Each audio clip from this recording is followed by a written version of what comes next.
नमस्कार दोस्तों, आपका स्वागत है आपके चैनल एग्जाम पर एशिया में। आशा करता हूं कि आप सभी लोग स्वस्थ होंगे। तो दोस्तों, पैट के एग्जाम में अब मात्र सिर्फ 1 महीना बचा है, तो आलस को आप छोड़ दें और अपनी तैयारी में पूर्ण मन से लग जाएं।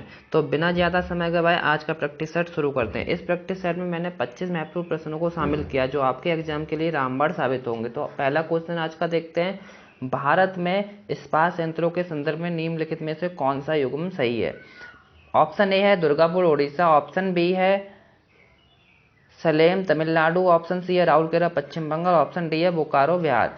तो अगर इसका सही उत्तर की बात करें तो इसका उत्तर नंबर बी हो जाएगा, सलेम। सलेम जो है वो तमिलनाडु में। अगर हम इसके बाकी उत्तरों की बात करें तो दुर्गापुर जो है वो पश्चिम बंगाल में है। कहाँ पे है? पश्चिम बंगाल। और राउरकेला की बात करें तो वो कहाँ पे है? ओडिशा में है, ओडिशा। और बोकारो की बात करें तो वो कहाँ पे है? झारखंड में है। अगला प्रश्न देखते हैं। वायुमंडल की सबसे गर्म परत कौन सी है? पहला ऑप्शन है तापमंडल, ऑप्शन बी है क्षोभमंडल, ऑप्शन सी है समतापमंडल, ऑप्शन डी है मध्यमंडल। तो इसका सही आंसर हो जाएगा वायुमंडल की सबसे गर्म परत कौन सी होती है, तो वह तापमंडल। बाकी के ऑप्शन को देख लेते हैं। समतापमंडल, समतापमंडल में हेलीकॉप्टर उड़ते हैं, हेलीकॉप्टर कॉप्टर, यहाँ पे हेलीकॉप्टर उड़ते हैं। क्षोभमंडल में की अगर बात करें तो यहाँ पे आंधी तूफान वगैरह आते हैं। और मध्यमंडल जो होता है वो बीच में होता है। आइए इस कॉन्सेप्ट को समझते हैं। हमारे 5 मंडल होते हैं, 5 मंडल होते हैं। सबसे पहला क्षोभमंडल होता है, क्षोभमंडल होता है। फिर समताप मंडल होता है, समताप मंडल होता है। और इसके बाद आता है मध्यमंडल। और फिर आता है आयन मंडल, आयन मंडल।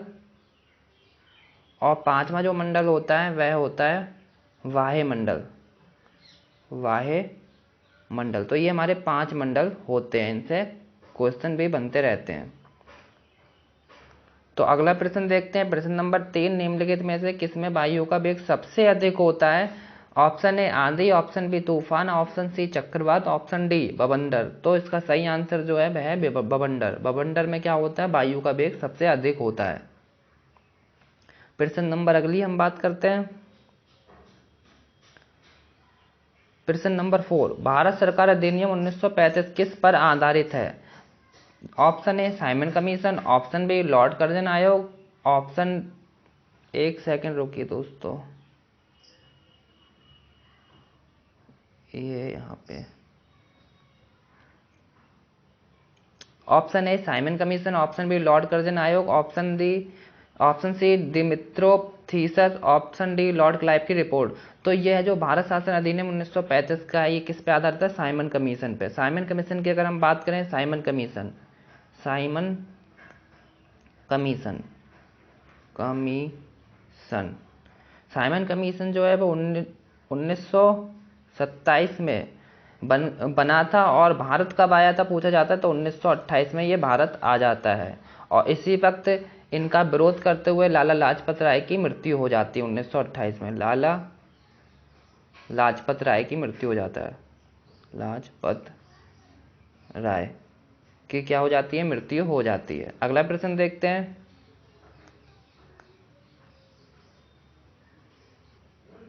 प्रश्न नंबर 5, निम्नलिखित में से किस देश का आलिखित संविधान है? Option A USA, option B UK, option C Pakistan, option D Bharat. तो आलिखित जो संविधान है वह यूके का है। और अगला प्रश्न देखते हैं। अगला प्रश्न है नंबर 6, संविधान की प्रारूप समिति के अध्यक्ष कौन थे? Option A J B Kripalani, option B Rajendra Prasad, option C G L Nehru, option D B R Ambedkar. तो सही उत्तर है B R Ambedkar. B R Ambedkar थे। 6 अदर मेंबर थे और 1 इनके अध्यक्ष थे। तो टोटल मेंबर अगर पूछे तो कितने थे? 7। समिति, प्रारूप समिति में कितने? एक अध्यक्ष था जो कौन थे? B R Ambedkar. और बाकी सदस्य कितने थे? 6। टोटल कितने हो गए? 7। अगला प्रश्न देखते हैं। प्रश्न नंबर 7, निम्नलिखित में से जुलाई 1946 में स्थापित संविधान सभा का सदस्य नहीं था? Option A doctor Rajendra Prasad, option B K M Munshi, option C Mahatma Gandhi, option D Abul Kalam Azad. तो बात करें डॉक्टर राजेंद्र प्रसाद का, तो ये शामिल थे के.एम. मुंशी भी शामिल थे, अबुल कलाम आज़ाद भी शामिल थे, लेकिन महात्मा गांधी शामिल नहीं थे संविधान सभा का सदस्य में। अगला प्रश्न देखते हैं, प्रश्न नंबर 8, निम्नलिखित में से किसने भारतीय संविधान को तैयार करने में सबसे गहरा प्रभाव डाला? ऑप्शन ए ब्रिटिश संविधान, ऑप्शन बी अमेरिकी संविधान, ऑप्शन सी आयरिश संविधान, ऑप्शन डी भारत सरकार अधिनियम 1935। तो इसका सही आंसर है भारत सरकार अधिनियम 1935। इसने सबसे ज़्यादा प्रभाव डाला। बाकी अगर देखा जाए तो इस अधिनियम 1935 भारत सरकार जो अधिनियम है इससे मोस्टली जो भाग है हमारे संविधान का लिया गया है। संविधान का अधिकांश भाग इसी अधिनियम से लिया गया है। प्रश्न नंबर 9 देखते हैं, हुमायूं का उत्तराधिकारी डैश निर्वासन में पैदा हुआ था और केवल 13 वर्ष का था जब उसके पिता की मृत्यु हो गई? अकबर, शाहजहां, जहांगीर या बाबर? तो इसका सही आंसर है जहांगीर। जहांगीर कितने वर्ष का था? 13 वर्ष का था जब इसके पिता की मृत्यु हो जाती है। और जहांगीर की अगर बात करें, बचपन का नाम क्या था? जहांगीर के बचपन का नाम क्या था? सलीम। क्या था? सलीम। जहांगीर की पत्नी का क्या नाम था? नूरजहां। नूरजहां। और अगर इसकी बात करें, इसका मकबरा कहाँ है? मकबरा तो वह है लाहौर में। लाहौर। अगला प्रश्न देखते हैं, प्रश्न नंबर 10, शेख ख्वाजा कुतुबुद्दीन बख्तियार काकी की दरगाह स्थित है? शेख ख्वाजा कुतुबुद्दीन बख्तियार की option A Ajmer, option B Ajodhan, option C Delhi, option D Agra? तो इनकी जो दरगाह है वह है दिल्ली में। अगर इनकी बात करें तो यह वही व्यक्ति है जिसने नालंदा विश्वविद्यालय को तोड़वा दिया था और तक्षशिला को भी इसने तोड़वा दिया था। ये किसके शासनकाल की बात है? कुतुबुद्दीन ऐबक के शासनकाल की बात है। प्रश्न नंबर 11 देखते हैं, निम्नलिखित में से किस राजवंश की स्थापना कुतुबुद्दीन ऐबक ने की थी? ऑप्शन ए चेरा राजवंश, ऑप्शन बी नंद राजवंश, ऑप्शन सी सुंग वंश, ऑप्शन डी गुलाम वंश? तो सबको पता है जो कुतुबुद्दीन ऐबक ने गुलाम वंश की स्थापना करी थी। अगला प्रश्न देखते हैं, प्रश्न नंबर 12, तराइन की दूसरी लड़ाई वर्ष डैश में लड़ी गई थी? 1345 AD, 1294 AD, 1079 AD, 1092 AD? तो तराइन की दूसरी लड़ाई कब हुई थी? 1192 AD। हम देखते हैं तराइन के 3 युद्ध हुए थे, तीनों युद्धों को एक एक करके देख लेते हैं। पहला युद्ध की अगर बात करें, तराइन का पहला युद्ध, तराइन का प्रथम युद्ध, प्रथम युद्ध की अगर बात है तो 1191 में हुआ था। और इसमें कौन जीतता है? तो पृथ्वीराज जो चौहान होते हैं वह जीत जाते हैं और मोहम्मद गौरी हार जाता है। दूसरे युद्ध में, दूसरा जो युद्ध होता है वह कब होता है? वह होता है तराइन का दूसरा युद्ध होता है 1192 में और इसमें मोहम्मद गौरी जीत जाता है। और तीसरा जो युद्ध होता है वह कब होता है? 1215 में होता है, यल्दौज और इल्तुतमिश के बीच में, और इसमें यल्दौज हार जाता है और इल्तुतमिश जीत जाता है। अगले प्रश्न की बात करते हैं, प्रश्न नंबर 13, पृथ्वीराज चौहान ने मोहम्मद गौरी को वर्ष में एक युद्ध में हराया लेकिन अगले वर्ष उससे हार गया। तो पृथ्वीराज चौहान ने किस युद्ध में हराया था? अब ये भी बताया था 1191 में तराइन का प्रथम युद्ध, और दूसरे युद्ध में वह हार जाता है 1192 में तराइन का द्वितीय युद्ध। प्रश्न नंबर 14, निम्नलिखित में से किस शासक ने 4 अश्वमेध किए थे? 4 अश्वमेध किए थे, तो वह कौन था? Option A Pushyamitra Shunga, option B Prabandhsen first, option C Samudragupta, option D Chandragupta द्वितीय? तो राइट आंसर हो जाएगा ऑप्शन बी प्रबंधसेन। प्रश्न नंबर 15 की बात करें, निम्नलिखित गुप्त राजाओं में से किसका दूसरा नाम देवगुप्त था? Option A Samudragupta, option B Chandragupta, option C Kumaragupta, option D उपरोक्त में से कोई नहीं। तो ये देवगुप्त जो जिसका नाम था वह व्यक्ति था चंद्रगुप्त द्वितीय। चंद्रगुप्त द्वितीय का क्या नाम था? देवगुप्त नाम था। अगला प्रश्न देखते हैं,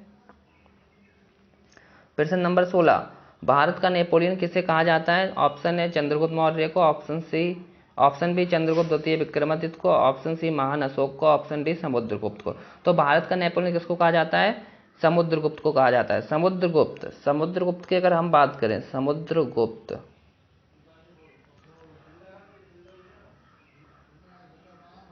तो इसने क्या करा था, इसने सिक्के चलवाए थे जिसपे बीड़ा बीड़ा बीड़ा बजाते हुए सिक्के इसने चलवाए थे।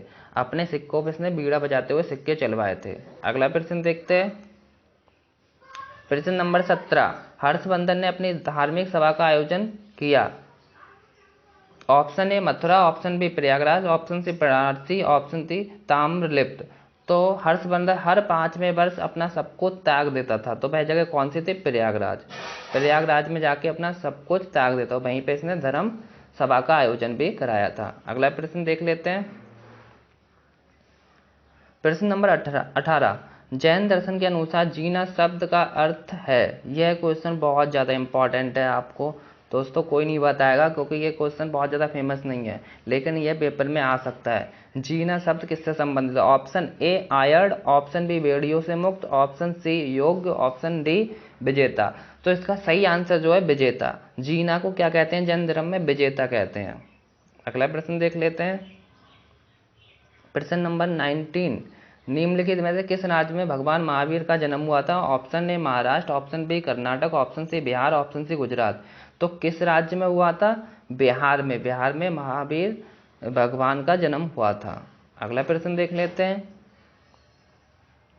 प्रश्न नंबर 20, निम्नलिखित में 4 वेदों में से किस एक में जादुई आकर्षण और मंत्रों का वर्णन है? Option A Rigveda, option B Yajurveda, option C Atharvaveda, option D Samaveda. तो जादुई की अगर बात करें, जादू टोना ये सारी चीजें किसमें होती हैं? अथर्ववेद में होती हैं। अथर्ववेद, इसका सही आंसर अथर्ववेद। अगला प्रश्न देख लेते हैं। किस वैदिक ग्रंथ में पहली बार बड़ शब्द का उल्लेख मिलता है? प्रश्न number 21, option A Rigveda, option B Atharvaveda, option C Samaveda, option D Yajurveda.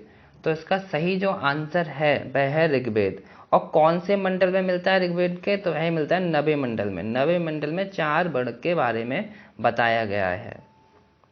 अगला प्रश्न देख लेते हैं। क्वेश्चन नंबर 22, निम्नलिखित में से कौन सा सबसे पुराना वेद है? Option A Yajurveda, option B Rigveda, option C Samaveda, option D Atharvaveda. तो सबसे पुराना जो वेद है वह है ऋग्वेद। ऋग्वेद की थोड़ी सी बात करेंगे। ऋग्वेद की अगर हम बात करें तो ऋग्वेद सबसे पुराना वेद है। सबसे पुराना वेद, ऋग्वेद सबसे पुराना वेद है। और सबसे नया वेद की बात करें तो कौन सा है? अथर्ववेद। अथर्ववेद सबसे नया वेद है।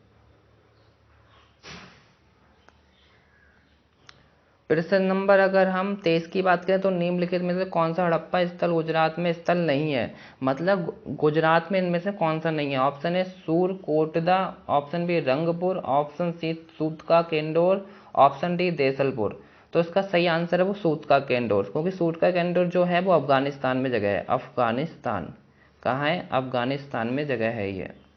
और ऑप्शन ए की बात करें तो सूरकोटदा में घोड़े की अस्थि मिली थी। और अगर हम बात करें रंगपुर में क्या मिला था? धान की भूसी मिली थी। अब थोड़ा सा हम इसको देख लें तो हमारा जो 4 दिशाएं हैं, तो मतलब उत्तर में कौन सी जगह है? मांडा, जो भारत में पड़ती है। मांडा। और दक्षिण की अगर बात करें तो दक्षिण में कौन सी जगह है? और पश्चिम में कौन सी जगह है? और पूरब में कौन सी जगह है? आलमगीर। और जो हमारी पश्चिम में है वह कौन सी है?